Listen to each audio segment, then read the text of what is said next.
انتقام کی پالیسی پر، اب احتساب کا لفظ میری گزارش ہے استعمال نہ کیا کریں، انتقام کی پالیسی پر عمل پیرا ہے، جہاں جس کو چاہتے ہیں وہ گرفتار کرنا چاہتے ہیں کر لیتے ہیں، پہلے سے دھمکیاں دینا شروع کر دیتے ہیں کہ ہم ان لوگوں کو گرفتار کر لیں گے،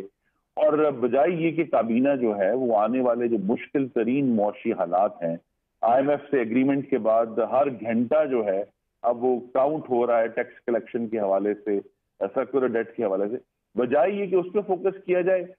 کابینہ کا فوکس یہ ہے کہ جی جو لوگ کنوکٹڈ ہیں ان کے نیریٹو کیوں چل رہے ہیں ٹی وی پہ اور 3 چینلوں کو بیک وقت بند کر دیتے ہیں، ان کا تو خود فوکس نہیں ہے سیاسی استحکام پہ،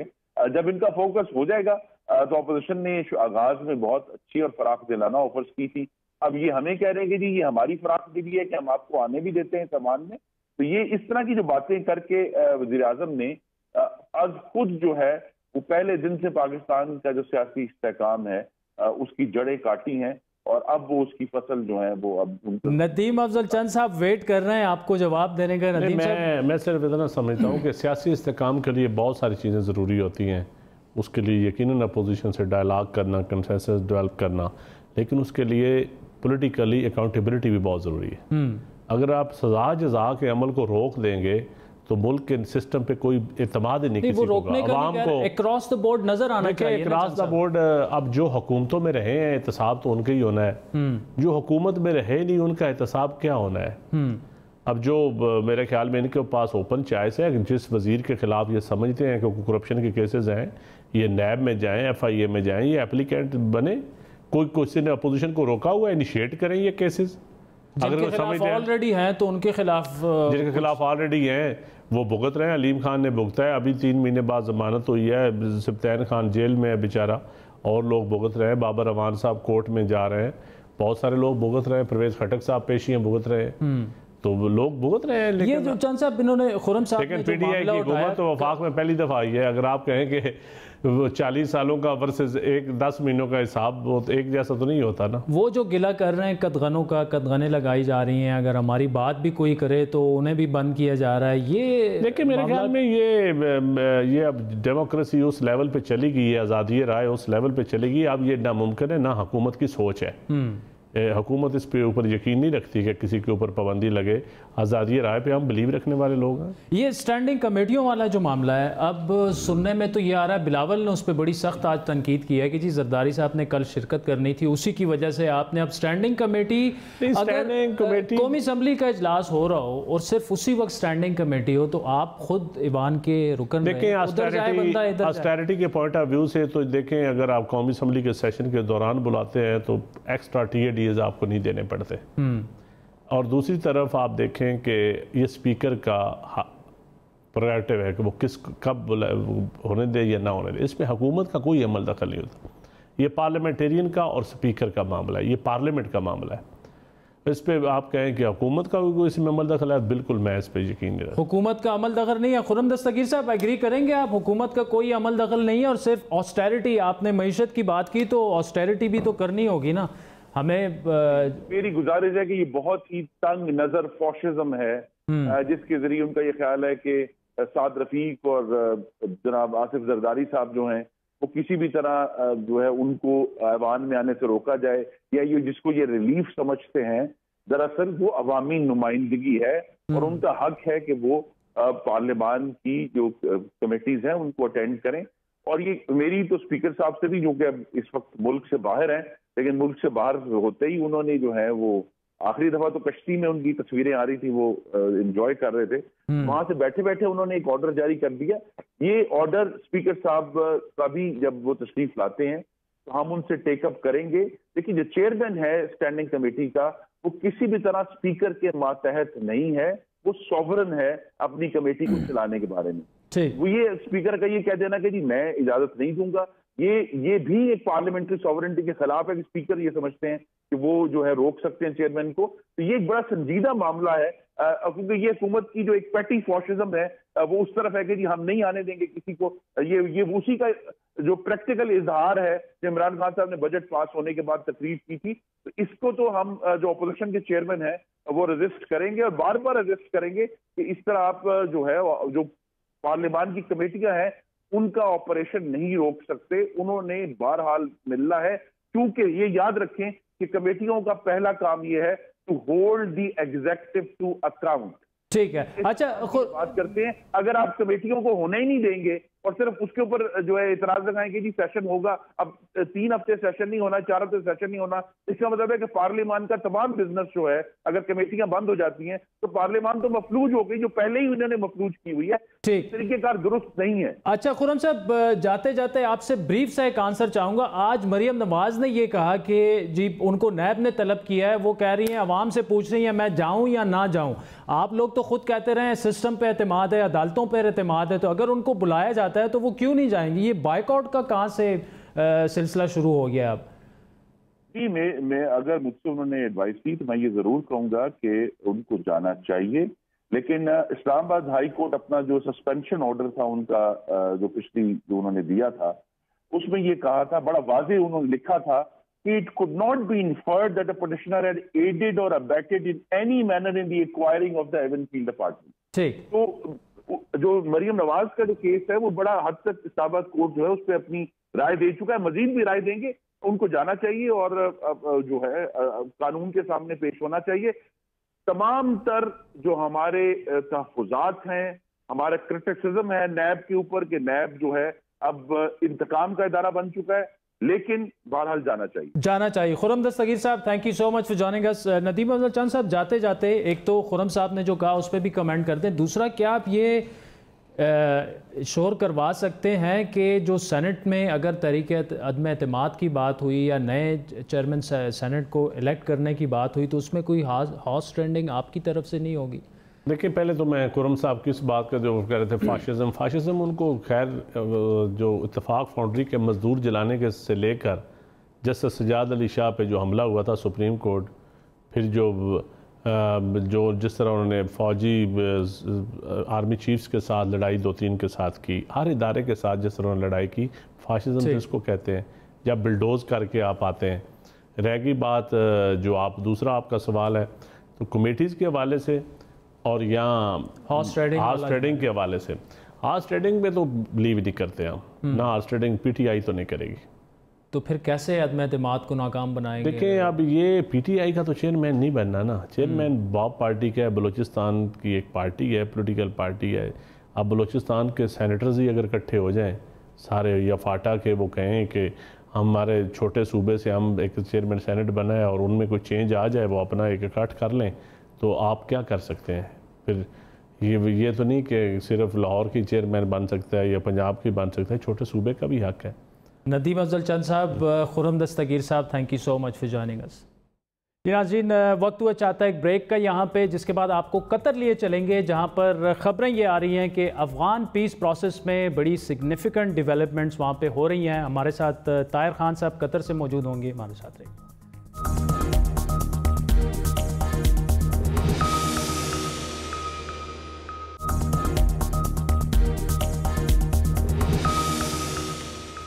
ویلکم بیک ناظرین. قطر کے دارالحکومت دوحہ میں بڑی بیٹھک میں بڑی پیش رفت ہوئی ہے. طالبان اور افغانستان کے نمائندوں کے درمیان آل افغان کانفرنس میں قیام امن اور 18 سال سے جاری جنگ کے خاتمے کے منصوبے پر تقریباً اتفاق ہو چکا ہے. امریکی نمائندہ برائے افغان عمل زلمہ خلیلزاد بھی پر امید ہیں کہ 1 ستمبر تک افغانستان میں قیام امن کا حتمی معاہدہ طے پا جائے گا، جس کے بعد امریکہ اور نیٹو کی افواج کو انخلاء کی اجازت دے دی جائے گی. اور اب امریکہ اور طالبان رہنماؤں کے درمیان مذاکرات 2 دن کے وقفے کے بعد دوبارہ شروع ہو گئے ہیں. دوسری جانب آل افغان کانفرنس کے مشترکہ اعلامیہ میں یہ کہا گیا ہے کہ جنگ کے خاتمے کے بعد افغانستان میں اسلامی قانونی نظام نافذ ہوگا، اسلامی اقدار کے تحت خواتین کے حقوق کی حفاظت کی جائے گی اور تمام قومیتوں کے لیے مساوات کو یقینی بنایا جائے گا. آل افغان کانفرنس میں طالبان، افغان حکومت کے نمائندوں، خواتین اور دیگر نامور شخصیات نے شرکت کی، جس کا مقصد جو تھا وہ افغان معاشرے میں اتفاق رائے قائم کرنا تھا. تاہم اس حوالے سے آئندہ مذاکرات کے لیے کوئی تاریخ فی الحال نہیں بتائی گئی ہے کہ اسلامی نظام کیسا ہوگا، آئینی اصلاحات کیسے لائی جائیں گی اور طالبان سے وابستہ مقامی جنگجوؤں کا کیا مستقبل ہوگا. طالبان نے سرکاری اداروں اور عوامی مقامات جیسا کہ ہاسپٹلز اور اسکولوں اور ہائیڈرو الیکٹرک ڈیمز پر حملہ نہ کرنے پر بھی اتفاق کیا ہے، جبکہ 40 افغان سیکیورٹی اہلکاروں کو بھی طالبان نے رہا کر دیا ہے۔ زلمے خلیلزاد کے بقول حالیہ مذاکرات سے افغانستان کے 40 سالہ مسئلے کے حل کی امید دوبارہ جاگ چکی ہے، اور طالبان کے ساتھ آج ہونے والے مذاکرات میں امن کے عمل کے لیے کوششیں جو ہیں وہ جاری رکھی جائیں گی۔ اسی حوالے سے مزید بات کریں گے۔ دوحہ سے آل افغان کانفرنس میں شریک پاکستانی صحافی اور تجزیہ کار طاہر خان صاحب ہمارے ساتھ موجود ہیں۔ طاہر خان صاحب، قطر میں آپ موجود ہیں، سننے میں آ رہا ہے کہ اس پورے افغان امن کا جو عمل ہے اس میں کافی بڑی پیش رفت ہوئی ہے۔ بہت شکریہ آپ کا۔ اصل میں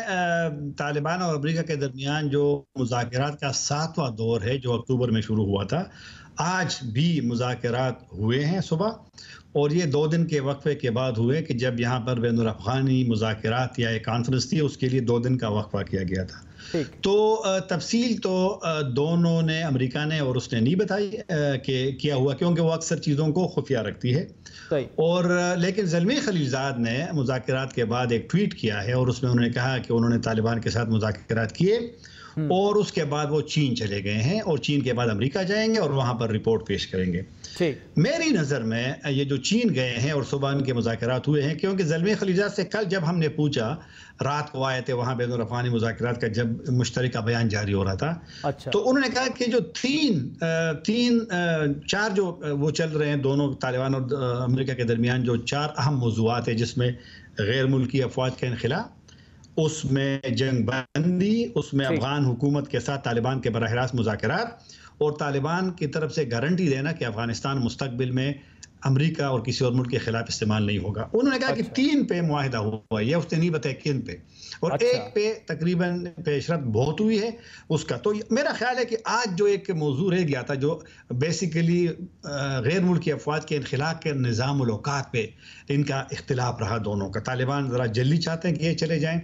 امریکہ شاید کچھ ٹائم زیادہ وہ مانگ رہا ہے۔ تو میرے خیال میں یہ موضوع، کیونکہ اس پہ تھوڑا سا مسئلہ تھا، آج ممکن ہے یہ میں یہاں پہ جو لوگوں سے ہم ملتے ہیں، ذرائع سے معلوم کرتے ہیں، تو ممکن ہے کہ ان کا کوئی معاہدہ ان پہ بھی ہوا ہوگا۔ اب دوسرا مرحلہ ایک تو فارمل اناؤنسمنٹ کا ہے، تیسرا ان کے گارنٹرز کا ہے، ضمانتیوں کا۔ چین یہ جب گئے ہیں تو چین ممکنہ ضمانتیوں میں ایک ہے۔ چین گئے تو طالبان کے ساتھ بھی رابطے ہیں، طالبان ابھی چین گئے تھے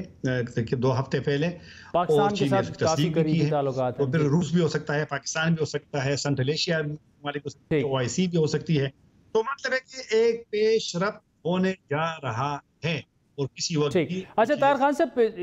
جو آپ کہہ رہے ہیں اسی وجہ سے شاید زلمے خلیلزاد نے مذاکرات کو بڑی کامیابی قرار دیا ہے، وہ ان کے الفاظ یہ ہیں کہ بگ ڈیولپمنٹ اینڈ اچیومنٹ، واقعی ایسا ہے؟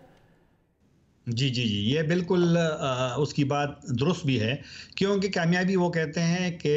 بین الافغانی جو کانفرنس ہوئی ہے یہاں دوحہ میں، جہاں ہم خود بھی حال کے اندر تو موجود نہیں تھے، لیکن وہاں موجود تھے 2 دن مکمل، اور لوگوں سے ہماری وہاں پر بات چیت ہوتی ہے۔ زلمے خلیلزاد سے کل ہم نے بڑی تفصیلی بات کی۔ وہ اس لیے بگ ڈیولپمنٹ اس کو کہتا ہے، اہم اچیومنٹ اس کو کہتے ہیں، کہ وہ بیسیکلی طالبان پہلی مرتبہ ان جو 52 لوگوں کا وفد آیا تھا کابل سے، اس میں 3 افغان حکومت کے نمائندے تھے۔ وہ نمائندے، انہوں نے نمائندگی حکومت نہیں کی، لیکن ظاہر بات ہے اگر مشیر ہو حکومت میں، ایک مشیر بھی تھے صدر کا، نادر نادری کے نام سے، تو وہ تو اگر ذاتی حیثیت سے بھی ہو، لیکن ہے تو حکومت کا مشیر۔ اور سب سے اہم دوسری اس کی اہمیت کہ اگر امریکہ اور طالبان کے درمیان کوئی معاہدہ ہو بھی جائے، لیکن مستقبل کا فیصلہ تو افغانوں نے کرنا ہے کہ نظام کیسا ہوگا، انتخابات ہونے چاہیے نہیں ہونے چاہیے، عبوری حکومت ہوگی نہیں ہوگی، دستور رہے گا، ترمیم ہوگی، پارلیمنٹ ہوگی، پارلیمنٹ نہیں ہوگی۔ اس لیے انہوں نے کہا کہ افغان آپس میں بیٹھ گئے، افغان اب اپنے مستقبل کے بارے میں ڈسکس کر رہے ہیں، اور ایک وقت آئے گا کہ جب طالبان اور افغان حکومت براہ راست وہ بیٹھیں گے اور وہ پھر مستقبل، تو اس لیے اس نے اس کو اہم ڈیولپمنٹ کہا ہے کہ افغان آپس میں بیٹھ گئے ہیں۔ اور کل جو مشترکہ اعلامیہ، پھر رات کو ہم وہاں موجود تھے، کافی لیٹ نائٹ انہوں نے وہ جاری کیا، اس میں یہ اس پہ کہ یہ مذاکرات کا سلسلہ جاری رہے گا۔ اچھا طاہر خان صاحب، اس سارے معاملے میں سب سے بڑا جو سوال ہے وہ سیز فائر کا ہے، اور دوسرا امریکی افواج کا افغانستان سے انخلاء ہے۔ یہ وہ نقطے ہیں جس پر دونوں فریق ایک دوسرے سے پہلے اعلان کرنے کا مطالبہ کر رہے ہیں۔ امریکہ کہہ رہا ہے کہ طالبان پہلے کریں، طالبان کہہ رہا ہے کہ وہ آپ لوگ پہلے کریں۔ تو کیا آپ سمجھتے ہیں کہ ان تمام چیزوں پر اصولی طور پر اتفاق ہو چکا ہے، صرف اعلان کرنا باقی ہے؟ یہی تو بنیادی مسئلہ ہے بھائی، غیر ملکی افواج والا۔ اسی پہ تو یہ جو مذاکرات جو طویل ہو گئے ہیں، اکتوبر میں شروع ہوئے، ویسے تو جولائی میں جو ڈپٹی فارن منسٹر ہے ایلس ویلز کے ساتھ، لیکن باضابطہ پھر زلمے خلیلزاد سپٹمبر میں اپوائنٹ ہوئے، اکتوبر میں شروع ہو گئے۔ تو طالبان تو یہی کہتے ہیں کہ سب سے پہلے ان کی جو ترجیح ہے کہ غیر ملکی افواج چلی جائے، باقی چیزوں پہ بعد میں جائیں گے۔ زلمی خلیلزاد سے کل میں نے پوچھا یہ سوال وہاں پہ کہ طالبان کہتے ہیں کہ آپ لوگ اس کے ساتھ اگری کر گئے، تو اس کے الفاظ یہ تھے کہ پشتوں میں بھی بولا کہ ہم گیو اپ کریں گے، ملٹری جو ہماری ہے ہم چھوڑیں گے، افغانستان کو ہم ساری عمر کے لیے تو نہیں آئے، لیکن وہ گارنٹی چاہتے ہیں کہ افغانستان مستقبل میں وہاں سے امریکہ کو خطرہ نہ ہو، یہ ان کے الفاظ تھے۔ تو بنیادی تو غیر ملکی افواج کے طالبان کیوں لڑ رہے؟ طالبان کہتے ہیں کہ ہم اس لیے لڑ رہے کہ غیر ملکی افواج ہے، اور امریکہ اس پہ اگری کر گئے۔ یہ تو ڈونلڈ ٹرمپ خود کہتا ہے صدر، اور یہ تو مائک پومپیو نے وزیر خارجہ نے کئی مرتبہ کہا ہے، زلمی خلیلزاد نے کل بھی کہا۔ اب یہ کب جانا ہے، کیسے جانا ہے، ان کا ایک معاملہ چل رہا ہے، اور میرے خیال میں ان پہ بھی کافی ساری پیش رفت ہوئی ہے۔ صرف شاید طاہر خان صاحب دوحہ قطر سے ہمارے ساتھ موجود تھے۔ ناظرین، افغان پیس پروسیس پر بات کر رہے تھے، بڑی سگنیفیکنٹ ڈیولپمنٹس اس میں ہوئی ہیں۔ زلمے خلیلزاد نے بھی ٹویٹ کیا، اور امید یہ ہے کہ آئندہ چند دنوں میں جو ہے اس معاملے پر کافی اچھی خبریں سننے کو ملے گی۔ آج کے پروگرام پر آپ کے فیڈ بیک کے منتظر رہیں گے۔ ہمارا ٹویٹر ہینڈل ہے @بڑی بات۔ مجھے میری ٹیم سمیت اجازت دیجیے، خدا حافظ۔